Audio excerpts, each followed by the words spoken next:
Saat ini sedang ramai pemberitaan sebuah sinkhole raksasa sedalam 50 meter yang muncul di Jalan Sam Sen, Bangkok, Thailand pada Rabu 24 September tahun 2025. Apa itu sinkhole?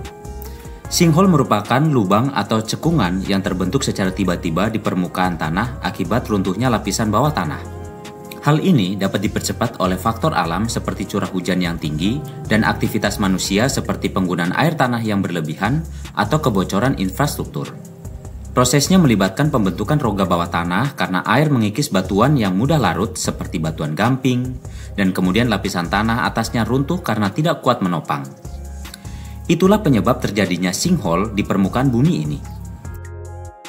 Cinta seperti sinkhole, diam-diam mengikis hati secara perlahan. Awalnya tak terasa, tetapi ketika rindu sudah melarutkan segalanya, tiba-tiba hati pun amblas dan terperosok dalam lubang rasa yang dalam. Terima kasih.